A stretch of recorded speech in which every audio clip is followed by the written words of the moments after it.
Venevisión, líder en opinión, por tu canal independiente, Venevisión. Muchísimas gracias por acompañarnos en Entrevista Venevisión. Ya estamos listos para iniciar nuestra conversación con el invitado del día de hoy. Él es Carlos Larrazábal, presidente de FEDECámaras, Federación de Cámaras y Asociaciones de Comercio y Producción de Venezuela. Gracias por acompañarnos. No, gracias por la invitación. Un placer estar aquí compartiendo con ustedes y con la audiencia. Muy interesante comenzar a hablar acerca de la visita de la Comisión de Encuesta de la OIT. Quisiera saber cuál es el objetivo de esta visita y hasta ahora qué se revelaba en el informe que presentaron el día de ayer. Bueno, efectivamente, como ya hemos indicado en otras oportunidades, FEDECámaras de hace bastantes años comenzamos nuestras quejas en la Organización Internacional del Trabajo en el 2001, cuando salieron aquellas famosas leyes habilitantes, las 41 leyes habilitantes, que empezó a haber una tendencia de persecución y ataque contra la libre iniciativa. Ese proceso continuó documentándose y el año pasado en la Organización Internacional del Trabajo, donde están representados los 187 países del mundo, sus trabajadores y sus empleadores, se aprobó, después de evidenciarse que había una violación sistemática de algunos convenios internacionales, que se abriera una investigación. Eso va específicamente sobre 3 convenios que en nuestra opinión están siendo violados. El convenio número 26, que es la forma como se aprueban los salarios mínimos, que debería ser bajo consulta con los trabajadores y con empleadores. El convenio número 87, que establece la libertad sindical, que tú no puedes perseguir, acosar a la libre empresa ni a los sindicatos, y el 144, que establece el diálogo social, que tú tienes que tener el diálogo tripartito, con una palabra que se ha satanizado en Venezuela. Ninguno de esos 3 convenios se están cumpliendo en Venezuela.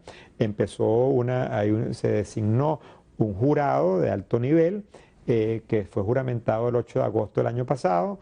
Empezamos sustentando el caso, como esto es como un juicio, desde el mes de enero, y ya hoy, esta semana, estar en una visita técnica. Esto no es un asunto político, es un asunto simplemente de evidenciar si se cumple, que están reuniéndose tanto con el sector privado como con el sector sindical, como con los empleadores durante toda esta semana, y esperemos que ellos ya saquen sus conclusiones a raíz de esta visita. Entiendo que esta comisión está integrada por 3 miembros independientes y que no pueden dar declaraciones a los medios de comunicación en virtud del proceso que usted califica de similar a un juicio. ¿Cuál es el alcance de esta comisión y cuál es el resultado? Porque según lo que estuve leyendo, esta ya es la fase final de un conjunto de denuncias y reclamos que ha presentado FEDECámaras frente a la OIT. Luego de esto, ¿qué viene? Bueno, esta es la mayor instancia de penalización de un país que viola de forma reiterada los convenios internacionales. En 100 años que está cumpliendo este año la OIT, únicamente esta medida se ha aplicado en 12 veces previas. Esta es la 13ª. Se aplicó en Polonia, cuando Lech Walesa, para que veamos, o sea, el nivel cuando tú tienes que llegar para que esto lo aplique. Se aplicó en el primer gobierno sandinista, previo a que llegara Violeta Chamorro, y se aplicó también como referencia en Zimbabue en el año 2008, cuando también tenía una persecución y una hiperinflación similar a la que estamos viendo nosotros en estos momentos. De ahí sale un informe que se elabora y se discute en el próximo Consejo de Administración, o se presenta más que se discute en el próximo Consejo de Administración de la OIT, que es en el mes de noviembre, y ahí salen ya unas recomendaciones de obligatorio cumplimiento, que si el gobierno no las cumple, aunque esto no es vinculante, hay que aclararlo, no es vinculante, pero es una penalización política de suma importancia para un gobierno que se autocalifica como obrero, siendo la OIT una institución que es manejada por el sector sindical mayoritariamente. Entonces, eso tiene recomendaciones y alimenta información para otros entes como es de derechos humanos, y puede llegar a otras instancias superiores si el gobierno sigue violando estos convenios. Hablando de la realidad de FEDECámaras hoy, me gustaría citar algunos estudios de opinión realizados en el marco del Congreso de Conindustria, que aseguran que el 60% de las empresas prevé una caída aún mayor en la producción de bienes y servicios en Venezuela en los próximos meses.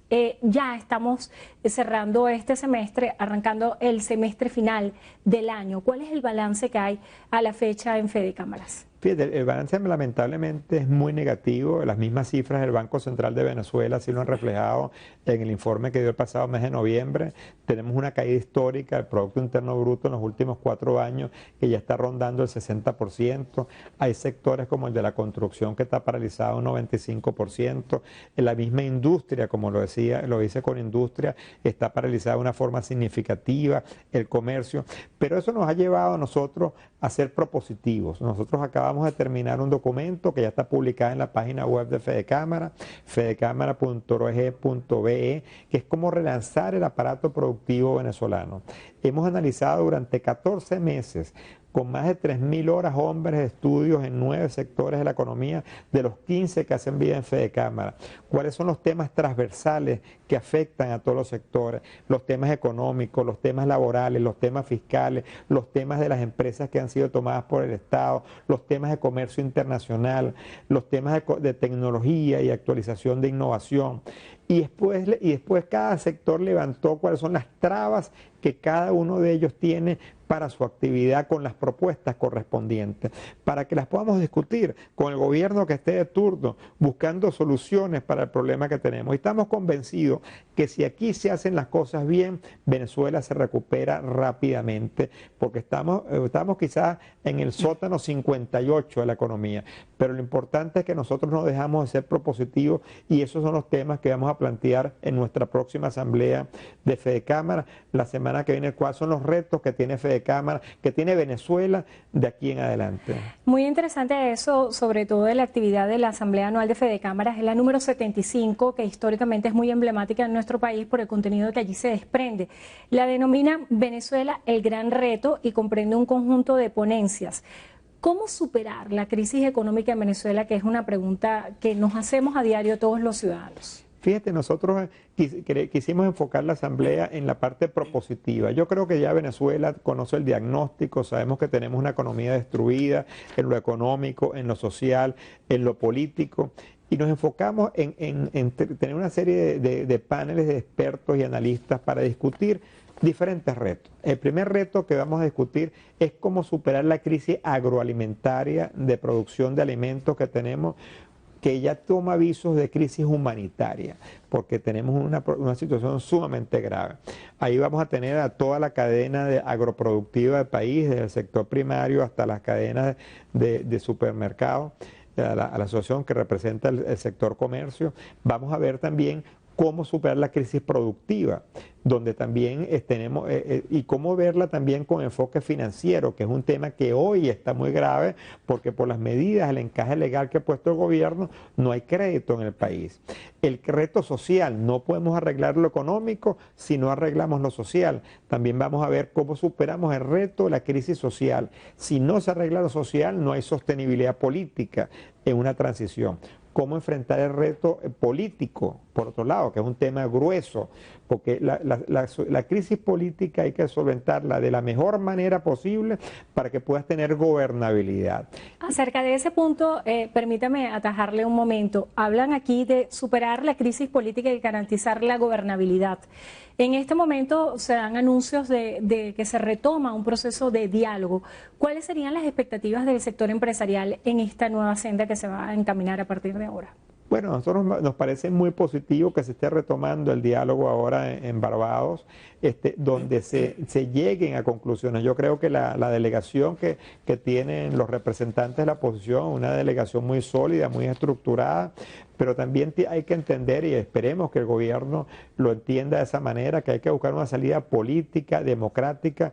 La única forma que los países logran superar las situaciones tan graves como las que estamos viviendo es consultando al pueblo, es buscando unas elecciones. Y eso hay que buscar los consensos para llegar a eso y rápido. Lo que nos angustia a nosotros es que la destrucción económica va a una velocidad y las soluciones políticas van a otra velocidad.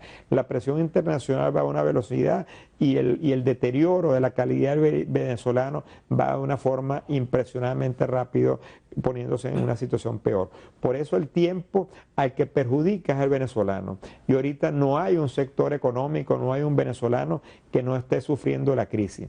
Por eso nosotros abordamos ese reto, abordamos también el reto cómo solucionar el tema económico, que pasa por solucionar el tema político, y también para completar tenemos dos temas transversales que son de suma importancia: cómo abordar el tema de la tecnología, de la capacitación, de la formación, de la sociedad del conocimiento, y un último tema transversal y fundamental: cómo superar la crisis ética, moral que hemos tenido en Venezuela, que es un tema que donde tenemos que reflexionar todos los venezolanos. Si no mejoramos nuestro comportamiento ético de principios y valores, es poco probable que podamos tener una sostenibilidad hasta económica y política, porque los países que se desarrollan son los países que tienen un mayor comportamiento ético de principios y valores en su actuar, desde los ciudadanos hasta lo empresarial. Cuando hace referencia al aspecto ético y se asocia a Fede Cámaras, nos vienen a la mente fenómenos que están ocurriendo hoy en Venezuela como la hiperinflación y la especulación.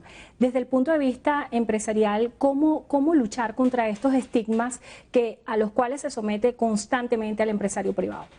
Mira, efectivamente es una narrativa que se solventa única forma es con la oferta, con la competencia. Cuando faltan los productos, cualquier persona puede abusar en un momento determinado. Pero si hay competencia, si hay abundancia de productos, si hay actividad económica, si hay poder adquisitivo, donde el ciudadano sea el que tenga el poder de comprar donde quiera comprar y al precio que él pueda conseguir. Y no como estamos ahorita, que tú vas a comprar y compras lo que consigues, y no te queda otra opción de que buscar en uno y otro, y uno hace casi de turismo para poder hacer un supermercado y poder conseguir las cosas que uno requiera. Y en los países donde hay abundancia, no hay especulación. La especulación es un término que se usa en los mercados financieros, donde tú estás manejando acciones o opciones en los mercados financieros, pero en la economía real no hay cuando hay abundancia. Si tú vas a un mercado es un fenómeno que tiene que ver con la escasez. Es un fenómeno que tiene que ver con la escasez, y eso requiere, se solventa no con controles. Cuando se controló la hiperinflación en países como Brasil, en Argentina, no fue metiendo preso a empresarios, fue solventando el modelo económico y aumentando la producción.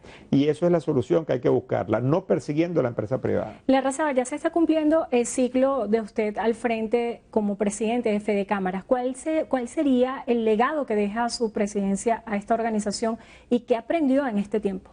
Bueno, son 2 años muy intensos de una situación política económica muy grave. Nosotros nos enfocamos al principio de la gestión en varios aspectos. En uno, de buscar consenso sobre las políticas económicas, buscar su consenso sobre las propuestas, y ese es el documento que estamos dejando, donde todos los sectores y las regiones que hacen vida de Fede Cámaras se consensuaron una visión de país, una visión moderna desde el punto de vista del sector privado, competitiva, abierta a los mercados. Por otro lado, nos enfocamos también en vincularnos con la sociedad, en hablar con los factores sociales del país, donde se entienda que la empresa privada no es el culpable de los problemas, sino es parte de la solución. Y hoy en día hemos visto las recientes encuestas que sacó la Universidad Católica Andrés Bello, donde vemos con satisfacción que la empresa privada, no necesariamente Fede Cámaras, pero la empresa privada como algo más amplio, es el tercer factor institucional mejor valorado después de los estudiantes y las universidades. Y eso refleja el gran compromiso que tiene Venezuela y que tiene la empresa privada en buscar la solución de los problemas de Venezuela cuando tengamos las condiciones dadas. Muchísimas gracias por estar con nosotros hoy en Entrevista a Venevisión. Carlos Larrazábal, presidente de Fede Cámaras. Gracias por habernos acompañado y gracias a ustedes también. Que tengan todos muy buenas tardes.